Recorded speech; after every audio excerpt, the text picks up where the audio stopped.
em nome de Jesus. Abra sua Bíblia comigo em Oséias capítulo 6, versículo 3. Se você tem aí a sua Bíblia na mão ou se você tem no seu smartphone, eu quero falar sobre conhecer a Deus. A Bíblia diz assim, em Oséias 6, 3: conheçamos o Senhor e esforcemo-nos por conhecê-lo. Tão certo como nasce o sol, ele aparecerá, virá para nós como as chuvas de inverno, como as chuvas de primavera que regam a terra. Eu vou ler de novo esse texto, eu quero que você leia junto comigo. Eu não sei se está na mesma versão, mas eu vou ler com você. Vamos lá, você pode ler junto? Eu não quero pedir duas vezes, então já vou falar direto, beleza? Bora! Conheçamos o Senhor e esforcemo-nos por conhecê-lo. Tão certo como nasce o sol, ele aparecerá, virá para nós como as chuvas de inverno, como as chuvas de primavera que regam a terra. Esse texto ele está no imperativo, ele está falando: conheçam o Senhor, porque é certeza que ele vai vir. Esse texto não é uma sugestão, olha, se quiser, você conhece. Não, esse texto está no imperativo: conheçam ao Senhor, porque uma coisa é certa, ele virá. Talvez a namorada que você espera não vai chegar. Talvez aquela promoção do trabalho que você espera, talvez não vai chegar. Quem sabe você está se cuidando na saúde para que você viva aí muitos e muitos anos. Talvez isso aí não vai acontecer. Mas uma coisa é certa: o Senhor virá, e aqueles que o conhecerem vão viver uma vida de eternidade com Ele. Sabe, conhecer, o termo da palavra conhecer nas escrituras, muitas vezes tem um sentido que vai além de apenas entender na Bíblia o hebraico, o grego, o strong, tudo aquilo que a Bíblia fala ou recita ou explica na sua literalidade. Não, conhecer, ela fala sobre algo muito mais profundo. Quando a palavra conhecer, ela vem, ela entra para nós, em nossos olhos, quando nós lemos, nós precisamos entender que expressa uma relação pessoal entre o que conhece e o que é conhecido. Quando Deus fala, me conheça, Ele não está falando para você fazer um curso de teologia. Não que isso seja errado. Ele não está falando que você deve conhecer os princípios da igreja. Não, como que a igreja trabalha, como que essa igreja rege, como que é o regimento interno daqui, como é que funciona os pastores, os bispos, os presbíteros. Não. Quando o Senhor fala, me conheça, não é para você conhecer o ministério A, B ou C que você vai trabalhar. Ele está falando de algo profundo, um relacionamento pessoal e verdadeiro.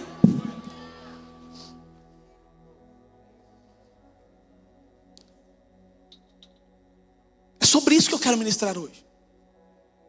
Porque existem pessoas que passam uma vida inteira juntas, pastor, mas não se conhecem. Existem casais que passam uma vida toda. Esses dias eu estava assistindo um vídeo, aqueles vídeos de meme, de zoeira, né, nos Reels. E aí apareceu num programa de televisão. Então tinha um senhor de pelo menos uns 80 anos de idade e a sua mulher, a sua amada. E ali o repórter fazendo a pergunta: e aí, seu João, o senhor já pulou a cerca alguma vez? Ele: sabe como é, né? Sou homem, né? Caminhoneiro. A mulher: quê? Você nunca me falou isso. Eu acho que ele teve um lapso ali e falou. O TDAH dele foi lá e falou. Ele falou. Descobriu em rede nacional que traía a mulher, e a mulher descobriu que era traída. Anos e anos juntos, e não se conheciam. A gente corre um risco de viver uma vida inteira nessa terra e não conhecer profundamente o Deus que nós dizemos que nos salvou. Que isso seja algo que faça o seu coração arder de temor. Senhor, eu preciso te conhecer. Não tem como você surpreender alguém sem que você o conheça. Uma vez Logo que eu tinha acabado de começar a namorar, eu falei, vou fazer aqui a entrega da minha aliança. Na minha época de adolescente, hoje eu não sei se vocês estão entregando aliança com uns 3 dias de namoro. Tá assim? Como é que tá? Tá assim ainda, pastor, aqui? Quando eu era adolescente, eu comecei a namorar com 16 anos, cara. 16 para 17, a minha esposa, a Dani. Hoje nós estamos casados há 13 anos e temos 2 filhos, a Rebeca de 7 e o Davi de 4 anos. E quando eu comecei a namorar ela, há pelo menos 16 anos atrás, eu fui entregar a aliança do namoro, uma aliança prata que eu comprei da minha tia, para pagar em várias prestações, porque eu não tinha grana. Queria namorar, mas não tinha grana, mas queria namorar. É que naquela época era diferente, irmão, presta atenção. É duro pregar para jovem dessa geração, que você fica falando naquela época, mas vamos lá. Hoje, você sair num rolê bacana, é pelo menos 50, 60 conto. Um McDonald's, um Burger King, um Madeiro, qualquer coisa, é caro. Na minha época, vocês não gostam disso, mas na minha época, 5, velho, fazia o rolê, eu e ela. O meu maior gasto com o meu... Pastor, tinha moto? Não, eu tinha uma bike, que eu levava ela no cano, minha magrela. Não é? O maior gasto que eu tinha de vez em quando é quando furava um pneu, estragava uma corrente, aí tinha que ir lá, mas... Naquela época era legal fazer essas coisas, porque era barato namorar. Então... Hoje é diferente, quando seu pai fala pra você, moleque, você não tem nem dinheiro, você quer namorar? Ele tá certo, que você vai pagar um Burger King R$60, tá louco? Aí não tem dinheiro pra fazer inscrição pra conferência, pro evento. Não tem, mas você foi no Burger King, né, cabeçudo? Quer namorar. Mas amém. Voltando, eu fui dar, então, a aliança de namoro pra minha querida. E aí eu falei, vou ter que surpreender, né, velho? Não vou dar só aliança. A aliança é bacana, ela vai gostar, mas eu vou chegar com um chocolatinho junto. Mulher gosta de chocolate, ainda mais quando tá de TPM. Aí eu fui lá dentro, peguei um bombom assim, cara, era um bombom de chocolate com maracujá. Quem gosta de bombom de chocolate com maracujá? Levanta a mão aí. Pô, bastante gente. Tanto é que é uma das trufas mais vendidas. Falei, não vou errar, né? Cheguei, entreguei a aliança, ela ficou toda, aí entreguei, falei, trouxe um chocolate também, né? A gente tinha acabado de comer uma pizza. Com certeza a pizza era no lugar mais barato da cidade. E aí, ela, ai, que gostoso um bombom. Ela abriu, a hora que ela mordeu, ela... Falei, o que aconteceu? Ela, eu odeio maracujá. Eu falei, não é possível. Acertei até aqui. Errei. Não fazia nem uma semana que a gente estava junto, cara. Eu não conhecia ela. Tentei surpreender alguém que eu não conheço. Deixa eu te falar uma coisa. Às vezes você está tentando surpreender a Deus, mostrando que você pode viver uma vida de santidade, mas você não tem Ele dentro de você. Às vezes você está tentando surpreender a Deus, falando, não, eu sirvo no ministério A, no ministério B, eu estou toda hora, eu participo de um grupo, eu faço evangelismo na igreja, eu faço evangelismo na escola. Não, porque... E bacana, você está tentando, mas o Senhor não quer que você tente dessa forma, o Senhor quer que você o conheça. Porque quando você de fato o conhecer, não vão ser as suas ações que vão surpreender o Senhor, mas vai ser o teu coração que vai surpreender a Ele. Se você crê nisso, a fila daqui começou, então termina aplaudindo até lá. Eu venho de um ambiente, como eu falei, de muito tradicionalismo. Deixa eu dizer uma coisa para você, tradição não é errado. A gente respeita a tradição. O solo que nós estamos pisando hoje, os nossos pais que colocaram para nós. A gente respeita a tradição. Agora, o tradicionalismo é idolatrar a tradição. E aí é um erro. E eu venho de um ambiente assim, tradicional. E eu me lembro que as professoras, as tias na salinha falavam assim, tira o boné para você orar. Eu já não gostava muito desses negócios. Tira o boné para orar? Como assim? Não, porque você tem que ter respeito e reverência a Deus. Como se um boné tirasse a reverência de Deus. Como se Deus não te conhecesse sem roupa, irmão. Não, porque o boné vai... E é até antibíblico, porque os homens quando oravam naquela época eles cobriam a cabeça. Então já começou errado. E eu cresço dentro deste ambiente de tradição, aonde eu via os meus pais jejuando toda quarta-feira, e o jejum começava depois do meio-dia e acabava às 6. Eu falava, ó, jejumzão, hein? Top. Eles só iam na igreja entregar o jejum. Isso era a regra da igreja, era um jejum de quarta. E cara, lotava, dava 4 pessoas lá no final do jejum. Eles iam lá entregar o jejum porque tinha um risoto, uma comida. Só que, cara, nem com a comida atraía o povo a fazer o jejum. O povo nem sabia mentir. Tipo assim, pô, começamos o jejum de manhã, né? Vamos entregar à noite. Lotava lá. Nossa, a galera fez jejum, hein? Nem isso, eu já fazia de cara do não vou fazer jejum. Ia 4 pessoas. Eu cresci nesse meio tradicional, onde eu aprendi, desde pequeno, estou desde os 6 anos de idade na igreja, onde eu aprendi que eu devia fazer tudo certinho, porque isso ia impressionar Deus. Eu devia caminhar aqui, ó, eu não poderia errar, porque se eu errasse, Deus ia me fulminar, Deus ia me matar, Deus ia acabar com a minha descendência. E a gente cresce debaixo dessa bolha evangélica que acaba nos levando para um lugar de religiosidade vazia. E foi assim que eu cresci. Eu me lembro que depois de já adulto, já tinha feito seminário, né? A gente já estava vivendo um avivamento da nossa igreja, mas eu volto do seminário, a gente estava nessa transição. Eu cresci lá, com 18 anos, recebi um chamado de Deus para servi-lo, mas ainda na visão tradicionalista. O pastor Marcelo já estava lá, mas ainda estava num período de transição. E eu me lembro que eu fui para o seminário fundamentalista, que é um seminário extremamente fechado, relacionado à questão de avivamento. Orar em línguas lá era coisa do demônio. Eu e o pastor Giovanni, que é o pastor de jovens hoje, a gente sempre foi amigo. E uma vez a gente estava assistindo o CD do PG, o DVD do PG, né? E foi top o DVD assim, e no meio do DVD ele ora em línguas. Eu falei, nossa, estragou tudo, tava massa, o cara ficou endemoniado no meio do negócio. Porque pra gente orar em línguas, essas coisas aí, era coisa do demônio. A gente era baptista, tradicional. Isso foi gerando algumas cascas dentro de mim, algumas coisas que foram me levando para um ambiente de religiosidade. E quando eu vou para o seminário, foi top, foi bênção, fiz os 3 anos. Quando eu volto para cá, a igreja já estava reteté, fogo caindo, povo orando em línguas, o pau quebrando, e de boa, eu nunca fui fechado. Falei pra você desde pequeno, negócio de boné, eu tenho que tirar boné pra orar, nada não. Mas a religiosidade foi tomando conta, e eu sempre tentando agradar a Deus, e sempre tentando fazer do meu jeito, e sempre tentando fazer da forma que eu aprendi com a tia na salinha, e eu aprendi lá com o meu pai. Não, porque se eu fizer errado, o pastor vai me chamar no gabinete. E o nosso medo não era afetar aquele que pode tirar a nossa vida. O nosso medo, ou o meu medo, era afetar o pastor, a pastora, o líder, sei lá, quem que estava do meu lado. E eu volto, tá no nosso encontro face a face. Vocês fazem encontro aqui, encontrão também? A gente tem um encontro lá, o face a face com Deus. E eu fui pro meu face a face, o pastor falou assim, ó, você já é seminarista, acabou o seminário, mas ó, quero que você participe do face a face. Aí eu falei, então eu vou. Cheguei do seminário e fui pro face a face. E até então eu não tinha recebido dom de línguas, até então eu não entendia nada disso.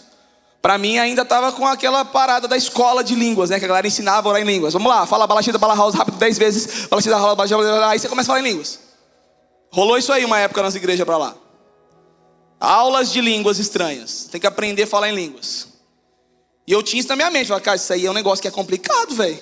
Como é que eu vou falar em línguas? O povo orando em línguas aí. Será que eles aprenderam? O seminário não falava isso. Mas beleza. Vou pro encontro, chego lá no encontro, cara. Os caras ministrando, em pau quebrando. Tem uma parte lá de falar de oração em línguas, e Espírito Santo e não sei o quê. E aí eu ali, né? Meu Deus, eu era encontrista, eu estava passando pelo encontro. Já tinha galera que tinha feito, estava ministrando. E eu estava só ali, aí chegou um cara para orar por mim. E aí ele começou, em nome de Jesus. Mas só que o cara não era da nossa igreja, ele era de uma outra igreja e estava servindo. Seja cheio do Espírito Santo. Seja cheio do Espírito Santo. Seja cheio do Espírito Santo. E eu aqui, ó. Ele seja cheio do Espírito Santo, eu travei a perna aqui. Ele seja cheio do Espírito Santo, eu aqui com a perna. Eu falei, mano, o que está acontecendo, velho? Aí eu abro o olho, cara, quem está do meu lado? Meu pai, junto com o cara. Só que meu pai não estava, ele não ia tirar o cara dali, né? E eu falei, meu Deus do céu. Porque ao mesmo tempo que ele queria que eu fosse cheio do Espírito Santo, ele também, eu falei, Jesus, o que está acontecendo? Eu dei uma abridinha de olho aqui, né? Aí eu vi que o cara não desistia, velho, não desistia, ajoelhei. Falei, tá bom, vou ajoelhar pelo menos, né? Porque pelo menos estou prostrado na presença de Deus. passaram-se os dias, eu fiquei com isso na cabeça. Cara. Falei, cara, que é isso, velho? E a religiosidade tentando falar assim, isso tá tudo errado. Isso aí tá tudo errado. Tá vendo? O cara te empurrou, olha aí, ó. E, gente, vai ter as meninices. Mas depois que eu fiquei mais maduro na fé, entendi algumas coisas, é melhor ter meninice do que não ter gente cheia do Espírito Santo. Porque na meninice você cresce uma hora e aprende. Mas se você continua menino, tem gente que já eu sou adulto, mas nunca conhece a Deus. Eu não julguei o cara, fiquei na minha. Mas meu coração estava ainda com aquela casca, tá vendo? Antes tinha que tirar o boné, agora você tem que falar em línguas para ser cheio do Espírito Santo. Eu falei, meu Deus, é uma bagunça na minha cabeça. Talvez tem gente aqui que está assim hoje. Muito bem, eu peguei durante a semana a minha bizinha e fui andar com a minha bis, fui trabalhar e tal. No meio do caminho começou a ouvir eu falei, que é isso? Na minha cabeça. Não, isso é coisa do... Comecei a ouvir uma voz, falei, que é isso, mano? E na bis, cara. E nem tava frio, porque Araçatuba é um calor da peste. Então não tava frio. Se tá frio, você ainda tá batendo dente. E começou a vir, cara. Eu fiquei encucado, eu fiquei umas 3 semanas com aquele encucado. Cheguei no Giovanni e falei, mano, eu tô orando em línguas. Mas assim, eu não orei ainda, só aqui na minha cabeça. Aí ele falou, mano, que é isso aí, velho? Eu falei, não sei. Aí eu falei, vou ter que conversar com o pastor. Aí eu fui lá falar com o pastor. Eu já tava na posição de líder. Eu já era líder da juventude junto com o pastor que era lá. Eu chego pro meu pastor e falei, pastor, eu tô... Minha cabeça está falando em línguas, mas eu não quero falar, porque eu acho que é forçado. Eu estou imitando alguém, parece. Assim, cala a boca, menino. Bem amorosão. O bispo Marcelo é um amor de pessoa, mas ele fala assim, né? Ah, palavra. Você é Deus. Assim, Deus? É Deus. Libera a oração, Deus já te deu o dom. Pôs a mão na minha cabeça, ali eu comecei a orar em línguas, cara. A partir daquele dia, eu comecei a entender o que era conhecer a Deus. Ali eu comecei a confessar pecados que eu não havia confessado desde a minha adolescência. Ali eu comecei a rasgar meu coração. Eu já era casado, existiam coisas que a minha esposa não sabia sobre mim, que eu precisei abrir. E o Espírito Santo começou a transformar a minha vida de uma forma tão única, que eu comecei a mergulhar nesse avivamento. Já conhecia Deus? Ainda não. Porque conhecer a Deus é muito além de o que você sente num momento, ou o que você ouve num momento. Mas conhecer a Deus é por toda uma vida. É dia após dia você mergulhando na presença dEle. É dia após dia você debruçado na presença dEle, falando, Espírito Santo me transforma, eu preciso do Senhor. Quantos estão entendendo essa palavra? Eu estou só na introdução, Jesus amado. Sabe quando parece que você está fazendo, mas você não tem prazer no que faz? É assim que uma pessoa que não conhece a Deus se sente. Isso é fruto de religiosidade vazia. De tudo que você puder viver nessa vida, nunca viva uma religiosidade, porque a coisa mais horripilante que tem é viver uma religiosidade. Jesus fala, o Senhor fala assim na palavra dele, ele fala assim, olha, perdão, fugiu aqui. Você não pode estar morno em cima do muro. Ou você está quente, ou você está frio. Porque o que está morno, o que está em cima do muro aqui, ó, esse eu estou a ponto de vomitá-lo. Então hoje é o dia que você tem que se decidir, Espírito Santo de Deus, eu vou mergulhar na tua presença, eu vou te conhecer. Eu paro de viver religiosidade. Eu paro de tentar agradar meu pastor. Eu paro de tentar agradar os meus liderados. Eu vou começar a agradar o Senhor. E o que o Senhor falar comigo eu vou viver. Em nome de Jesus. Sabe, há um texto na palavra de Deus, Isaías capítulo 58. Ele fala um pouco sobre o povo de Israel. E o que o povo judeu, na verdade, estava vivendo naquela época. Ele fala exatamente para Isaías, está acontecendo no tempo do profeta Isaías. E Deus traz palavras a Isaías no tempo do rei Uzias, Jotão e Acaz e Ezequias, a respeito do povo de Judá e de Jerusalém. O Senhor está trazendo algumas palavras ali sobre o que o povo estava vivendo naquele momento. E você talvez conhece um pouco da Bíblia ou não. Se você não conhece, eu vou te falar. O povo de Deus, o povo de Israel, o povo escolhido por Deus, por diversas vezes na palavra, eles se desviavam do caminho do Senhor. Eles saíam da presença do Senhor, eles andavam em caminhos diferentes. O povo no deserto, quando com Moisés, eles viram o mar abrindo, viram o maná caindo, eles presenciaram a bênção de Deus sobre a vida deles. Mas este mesmo povo se desviou dos caminhos do Senhor por várias vezes, e o Senhor teve que endireitá-los. O Senhor teve que tratar com eles, o Senhor teve que ir na ferida muitas vezes e mudar a vida deles. E é exatamente num contexto como esse, de afastamento do povo, onde o povo não estava perto de Deus, que Deus libera algumas palavras sobre Isaías e fala: Isaías, diga isso ao meu povo. Grite alto com todas as suas forças, grite alto como som de trombeta. Fale ao meu povo Israel sobre a sua rebeldia e os seus pecados. Eu quero falar rapidamente aqui. Eu vou dividir em 3 partes essa palavra. A primeira parte é: não conhecer a Deus nos faz andar em círculos. O texto está dizendo aqui que Isaías tinha que dizer para o povo: grite alto, chegou até mim a sua rebeldia e os seus pecados. Sabe, quando você não conhece a Deus, você começa a viver uma vida de pecados não vencidos. Você começa a andar em círculos, e você começa a viver uma vida relativa. Tipo assim, eu acho que talvez não é errado eu assistir pornografia. Porque assim, a vontade é fisiológica, né? E aí os professores começam a jogar na tua mente. Não, porque assim, eu vou falar real aqui. Tipo assim, eu nasci com esse sentimento. E você começa a viver uma vida de ciclos não fechados, e você não consegue mais vencer os pecados que talvez estão aí. E eu não estou aqui para apontar o dedo para você hoje. Eu não estou aqui para dizer que você é um pecador e que merece o inferno. Não é isso. Eu estou dizendo para você que se você deixar de conhecer a Deus, você vai começar a viver como esse povo. Você vai começar a viver uma vida de ciclos que não são fechados. E aí o que acontece? Você começa a entrar num ciclo vicioso. Você começa a levar o pecado como algo normal. Sabe aquele pecado que você tem lutado todos os dias e você não consegue vencer ele de forma alguma? Não é porque você é fraco, é porque você ainda não conheceu o Deus que pode libertar você desse pecado. Você não conheceu o Deus que pode mudar e transformar a água em vinho e mudar a tua história a partir de hoje. Eu não sei o que você está passando, qual a luta você tem travado e batalhado. Mas só existe uma forma de você vencer isso daí: é se aproximando de Deus e conhecendo a Ele. Hoje você vai sair daqui cheio do Espírito Santo e vivendo tudo aquilo que Deus tem para você em nome de Jesus.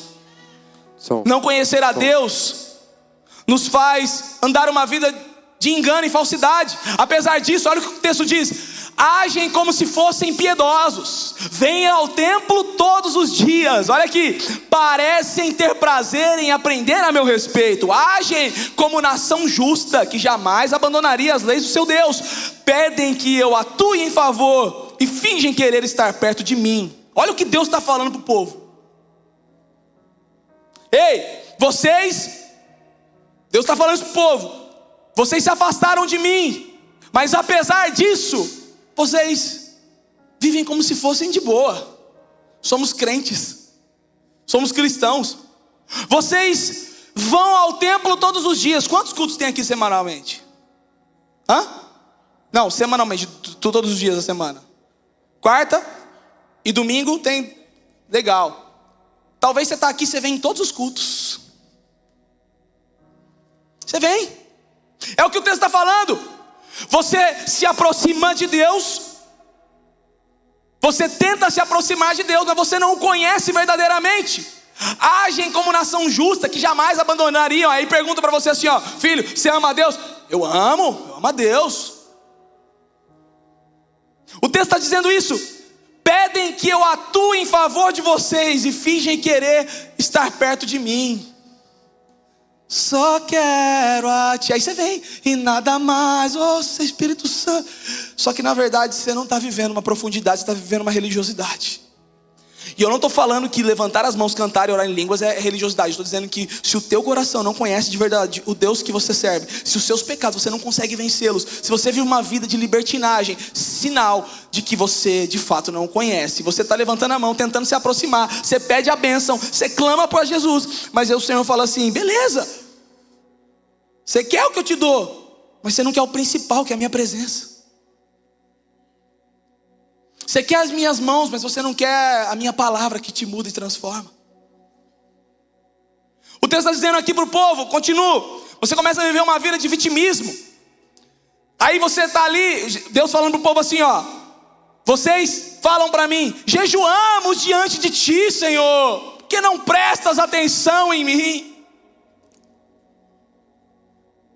Nós nos humilhamos com severidade, tu não reparas. Aí você começa a viver uma vida de vitimismo. Porque Deus não me ama, porque tudo acontece com o outro, mas não acontece comigo, porque a namorada dele é mais bonita e a minha não, porque o pai dele tem dinheiro para pagar uma faculdade, o meu pai não tem. Senhor, céus, vida, azar. E você começa a reclamar de tudo, porque você começa a achar que Deus não está com você. O Senhor está falando: vocês se afastaram de mim, e aí vocês ficam aí, não me dá a bênção.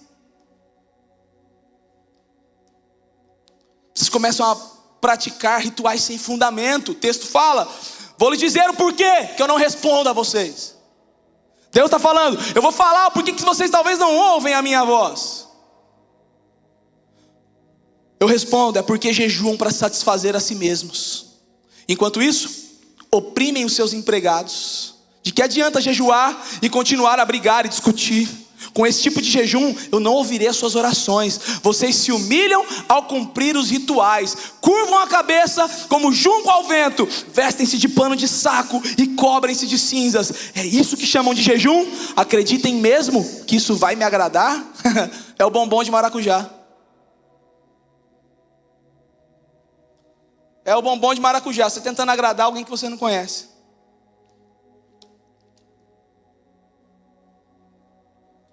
O que agrada a Deus? Um jejum ou um coração quebrantado?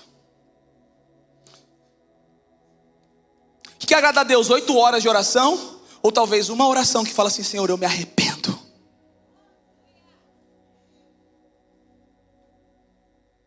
Pastor, mas você está aí partindo para a religiosidade, falando o que agrada a Deus. Não, a Bíblia diz isso: um coração quebrantado o Senhor não desprezará. De que adianta você tentar jejuar? Irmão, eu não estou falando que você não deva. Eu não estou falando que você não tem que entrar nos propósitos da igreja, nas campanhas da igreja. Não, você tem que fazer mesmo. Mas a questão é a seguinte: se você está fazendo para marcar ponto com Deus, não, você não vai marcar ponto com Deus. O que vai marcar ponto com Deus é o teu coração fiel. Com Deus não se barganha. Jesus fala assim, perguntam para Jesus: por que os discípulos de João, eles jejuam e o seu não? Assim, porque o noivo está com eles, mas quando o noivo for embora eles vão ter que jejuar. O que ele está querendo dizer com isso? Enquanto eu estou com eles, enquanto a minha presença é palpável, eles conseguem viver tudo aquilo que eu passo para eles. Mas quando eu for, eles vão precisar matar a carne. Deixa eu falar uma coisa para você: o jejum, ele não deve ser por barganha, mas deve ser para matar a tua carne. Quando eu jejuo, eu abro mão daquilo que talvez eu mais gosto. Foi o que o pastor falou aqui, eu tirando e simbolizando uma entrega verdadeira. Se você jejua e fica reclamando do jejum, para de jejuar, porque Deus não está se agradando disso. Entrega teu jejum. É muito melhor. Às vezes a gente só precisa de um chacoalhão para entender algumas coisas. Ou, a partir de hoje, muda a rota do teu jejum. Você estava jejuando assim: Senhor, me dá um carro novo, vou jejuar por esse carro novo. Amém. Você tem que falar assim: Senhor, eu vou jejuar para matar a minha carne, para eu aprender a administrar meu dinheiro, porque assim eu vou conseguir comprar meu carro novo. Ou, Senhor, eu vou matar a minha carne para entender que o Senhor é mais próximo, para ficar mais próximo do Senhor, para que eu possa saber que se o Senhor não me der, eu estou contigo do mesmo jeito. Se o Senhor me der, Ele é teu, porque não é meu. Eu te adoro com tudo que eu tenho. O Espírito de Deus se agrada com os nossos corações, cara. Foi dessa religiosidade que eu me libertei. Quantas vezes eu me peguei fazendo jejuns para agradar a Deus, mas o que Deus queria era que eu abandonasse a pornografia. O que Deus queria era que eu abandonasse a mentira. O que Deus queria era que eu abandonasse a ira. O que Deus queria era que eu, de fato, vivesse o propósito e a palavra dele para mim. Quem sabe você está aqui hoje, você precisa entender isso.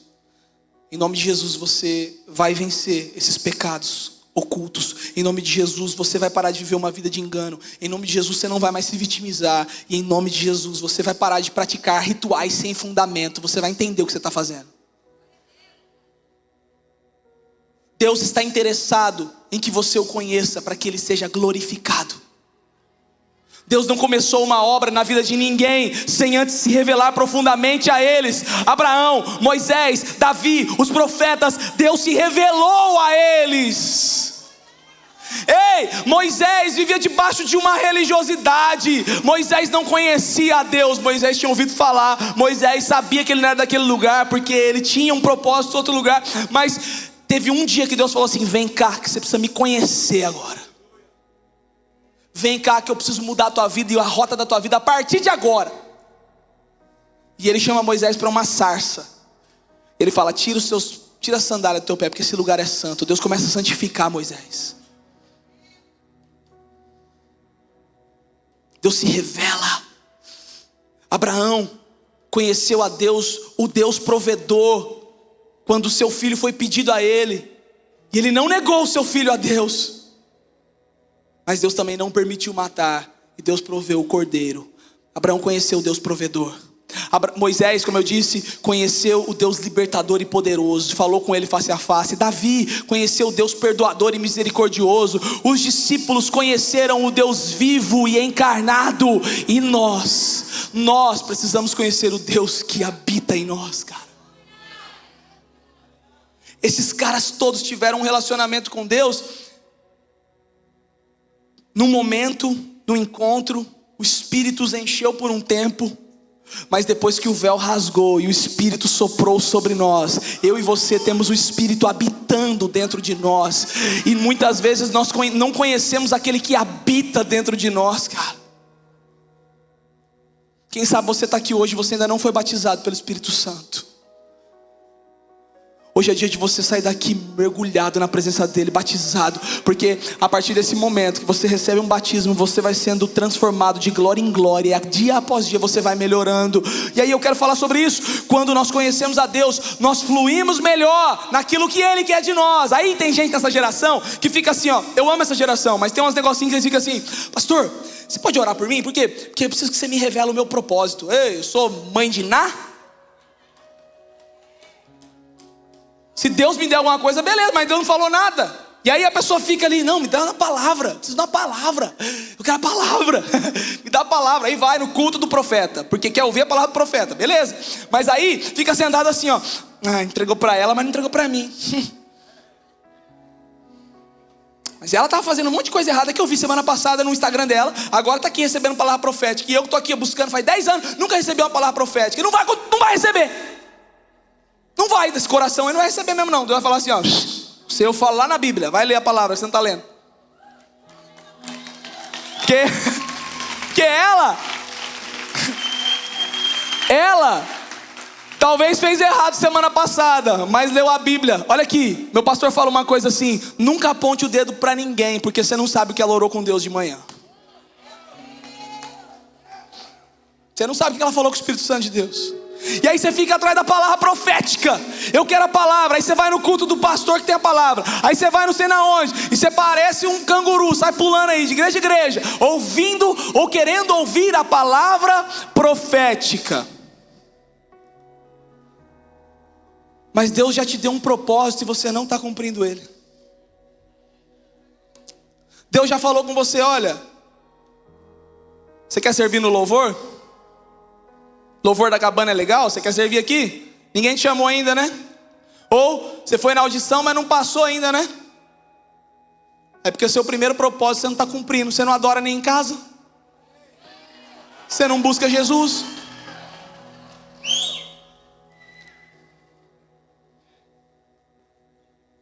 O que o Senhor fala para o povo aqui? Este é o tipo de jejum que eu quero.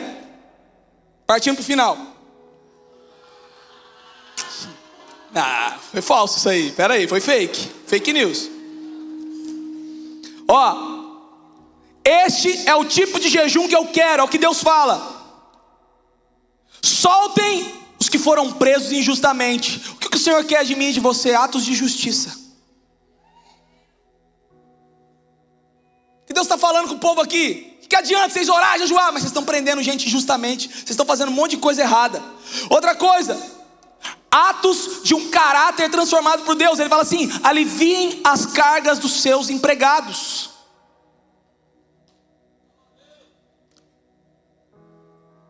O seu jejum não vai impressionar a Deus, mas se você mostrar que você é uma pessoa transformada, quem sabe você aqui é um patrão, um superior, e você está escravizando o teu funcionário.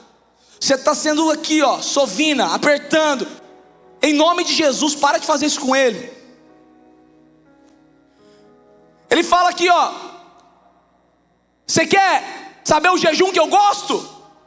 Assuma a sua responsabilidade. Ele fala assim: libertem os oprimidos e removam as correntes dos que prendem, ou as correntes que prendem as pessoas. Libertem e removam. Ele fala assim: assuma a tua responsabilidade, cara. Qual que é o nosso chamado? O que Jesus falou para nós? Ide por todo mundo e pregai o evangelho.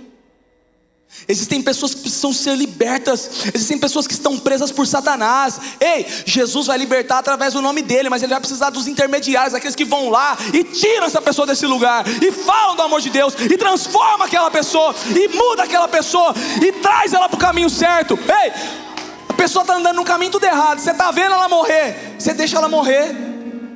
Que adianta você jejuar e cantar só quero a ti e nada mais, só quero a ti, e a pessoa que você conhece do teu lado está morrendo, você não está falando nada para ela. Se posiciona, pô. Se posiciona. Ser cheio do Espírito Santo não é ficar orando em línguas. Isso aí vai te preencher, mas o que vai mostrar mesmo é na segunda-feira se você mudou de verdade. 8 horas da manhã, quando você chega lá, teu patrão está com aquela cara fechada. Você vai olhar para ele e falar: ai, mais um dia nessa porcaria de empresa. Ai, essa escola, esse professor, eu odeio. Ai. Tem um propósito para você ali, pô. Se você não enxergar desse jeito, você nunca vai mudar lugar nenhum, nunca vai mudar. Ele fala para você assim: se desprenda das coisas materiais, repartam os seus alimentos. Esse é o jejum que eu quero, Deus está falando. Repartam seu alimento com os famintos. Ofereçam abrigo aos que não têm casa. Desprendimento de coisas materiais. Só quero a ti, mas não leva meu iPhone, mas não tira meu Jordan. O meu carro novo, minha casa. Aquela namorada que eu faço sexo, não tira não. Ei, você vê como que o negócio é complexo?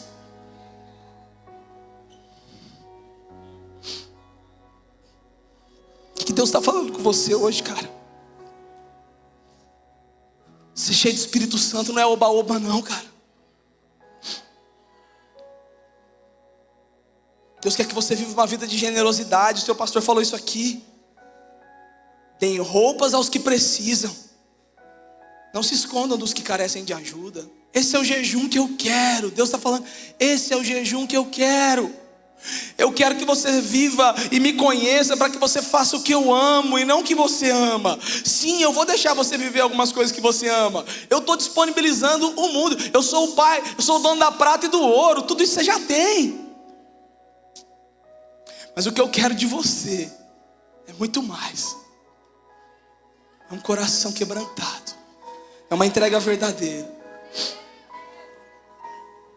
Eu não sei como é que está você hoje aqui, mas é algo que o Senhor quer falar.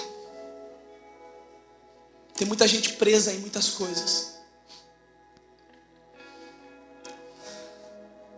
Hoje é dia de você conhecer o Deus que pode mudar a tua vida, cara. Porque quando você conhece a Deus de verdade, você sabe que as coisas são apenas coisas. Você sabe que os momentos são apenas momentos. Mas a presença de Deus, ela é palpável. Ela transforma. Ela muda. Quando nós conhecemos a Deus, nós somos levados à plena satisfação nele. Essa é a terceira parte dessa mensagem. O Senhor quer que você entenda que a satisfação não está no que você pode ter ou conseguir. A satisfação está nele. Ele é, Ele pode, Ele faz. Por causa dele o mundo existe. Então sua luz virá como o esplendor do amanhecer. Se vocês fizerem essas coisas, o Senhor está falando, se vocês fizerem isso, então sua luz virá como o amanhecer, e suas feridas sararão no instante. Se vocês que dizem me buscar fizerem o que eu estou falando, viverem uma vida de mudança, de transformação de verdade, então a sua justiça os conduzirá adiante e a glória do Senhor os protegerá. Então vocês clamarão e o Senhor responderá: aqui estou. Ele dirá: removam o jugo pesado da opressão, parem de fazer acusações, espalhar os boatos maldosos, deem alimento aos famintos e ajudem. Então a sua luz brilhará na escuridão, e a escuridão ao seu redor se tornará clara como o meio-dia. O Senhor os guiará constantemente e lhes dará água quando tiverem sede, e restaurará suas forças. Ele fala assim no final do texto: então o Senhor será a sua alegria, grande honra lhes darei e os sustentarei com a propriedade que prometi ao seu antepassado Jacó. Eu, o Senhor, falei. João capítulo 17, 3 fala assim: esta é a vida eterna, que te conheçam, o único Deus verdadeiro, e a Jesus Cristo, a quem enviaste. Sabe, eu quero encerrar essa mensagem contando um testemunho rápido. Em 2009, eu me lembro que eu assumi uma célula. Falei pro pastor que eu tinha um chamado pastoral. Ele falou assim: ah, legal, você é chamado? Então vai, assume uma célula. Começa uma célula, começa um grupo pequeno. Eu comecei na casa do pastor Giovanni, que é irmão do Igor, que está aqui com a gente. Ele era menininho, novo, nem falava direito. Eu cheguei nele e falei assim: mano, vamos abrir uma célula na tua casa? Ele fez assim, ó. Eu falei: que é isso, assim ou não? Aí eu não sabia a resposta. E nós começamos essa célula e começou a frequentar um jovem lá nessa célula. Uma amiga, uma moça da célula trouxe esse jovem. O nome dele era Ronan. E esse jovem, ele foi, a gente tinha o ministério de jiu-jitsu naquela época, e ele entrou para o ministério de jiu-jitsu. Ele foi no sábado para conhecer o ministério de jiu-jitsu. Nós convidamos ele para ir à igreja, que ia ter o jiu-jitsu. Ele foi. E naquele sábado ele passou o dia inteiro com a gente. Depois do almoço, na verdade, até a noite. Foi lá, fez jiu-jitsu, participou. Aí no final da tarde falamos: cara, tem um culto de jovens sábado, vai ser top. Vamos lá com a gente? Ele: ah, mano, eu vou. Tinha um rolê hoje, mas eu vou. Então vamos. Aí ele foi. Ele chegou naquele culto.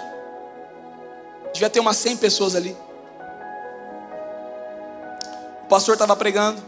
Ele estava sentado. Eu estava na época servindo o data show. Eu passava o data show no culto de jovens. Eu passava a letra de música e tudo. Aquele jovem estava sentado mais ou menos ali. Eu estava olhando para ele. Ele estava de costa para mim, olhando para a palavra. E eu lembro muito bem, no final da mensagem, o pastor de jovens, ele falou assim: eu vou fazer um apelo aqui. Se você quer entregar sua vida para Jesus. Ele falou uma palavra evangelística muito boa. E naquela noite, aquele jovem levantou a mão. Ele pediu para todo mundo fechar os olhos. Tinham outros visitantes no culto, mas somente aquele jovem levantou a mão. Cara, eu olhei para meus amigos, eu cutuquei, falei: mano, ele aceitou Jesus, que top, pá, pá, pá.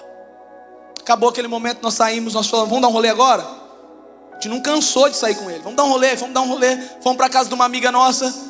A Dani, eu já namorava a Dani, na verdade. A gente estava alguns anos juntos já. E ali, foi ficando tarde, a gente estava tomando um tereré. Foi ficando tarde.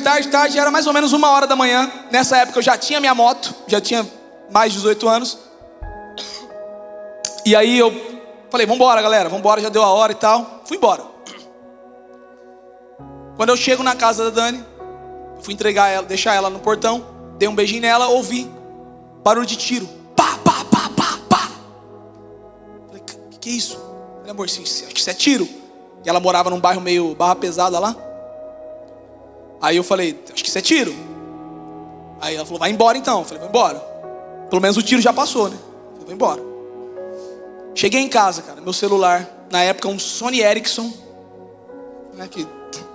quem tinha o Sony Ericsson, começou a tocar meu celular. A hora que eu atendo, era um dos meninos que estava com a gente. Falou, Lucas, vem aqui, o que aconteceu? O Ronan acabou de ser baleado. Eu falei, o quê? Como assim, cara? Peguei minha moto, fui. Foi lá perto da casa da minha esposa, inclusive. Cheguei lá, cara, eu só me lembro da cena de eu olhando dentro da ambulância, ele todo ensanguentado já. Eu olhei para aquilo, comecei a chorar. Nós saímos daquele lugar, foi um dia assim, tenebroso, triste, mal. Naquela noite o Ronan faleceu, cara. Ele tinha 19 anos. A família ficou desolada. Ele foi levar umas pessoas embora. Ele pegou um carro e foi levar essas pessoas embora. Perdão, estou com um pouco de tosse. E aí ele falou, a menina falou, não, eu vou levar. Ele falou, não, deixa que eu levo, vamos junto. Não sei porque o carro deles foi confundido. Era um carro preto, foi confundido com o carro de um traficante. Passaram, mandaram matar e ele foi confundido. Aquela noite, Ronan teve o privilégio de conhecer a Deus. Ele não teve tempo de pecar, mas ele também não teve tempo de ser batizado. Ele também não teve tempo de ser batizado no Espírito. Ele não teve tempo de talvez dar tchau para os familiares dele, de abraçar os familiares dele e falar assim, eu vivi uma vida nova. Ele não tomou nenhuma ceia. Ele não falou de Jesus para ninguém. Mas o Ronan está com o Pai. O Espírito Santo de Deus está te chamando para um encontro verdadeiro. Irmão, você não sabe o dia de amanhã. Eu não estou botando medo em você não. Eu só estou querendo dizer o seguinte, você vai viver tua vida toda no quase? Você vai viver tua vida toda no quase, ou você acha que você vai... Não, porque quando eu tiver mais velho, agora eu vou dar uma curtida. Quando eu tiver mais velho, eu vou buscar mesmo de verdade. Eu vou mergulhar. Hoje eu quero te conduzir para esse ambiente. Natanael buscou a Deus. Ele era um judeu verdadeiro. Ele buscava a Deus. Ele tentava encontrar Jesus. E um dia Jesus se revelou para ele debaixo daquela figueira. Jesus falou para ele assim, Natanael, tá aqui você, um cara que de verdade me conhece. Ele ainda não tinha visto Jesus, mas Jesus olhou para ele e falou, tá aqui um verdadeiro israelita, de quem não tem o que se falar. Você é o cara que de fato tem me buscado. Aí Natanael fala, ué, como assim? Como você está falando isso? Você me conhece de onde? Sim, eu te vi. Estava debaixo da figueira. Quem sabe você está debaixo da figueira hoje. Não quero te julgar se você vem em todos os cultos, mas está vivendo algo errado. Mas a palavra de Deus pede para você assim, ó, pare de fazer o que é errado e continue vindo em todos os cultos, mas busque a minha presença de fato. Talvez você está debaixo da figueira hoje procurando a Deus e tentando respostas, tentando ouvir respostas. E talvez você está, cadê? Eu não encontro. O Senhor fala assim, eu já te vi, eu já te encontrei.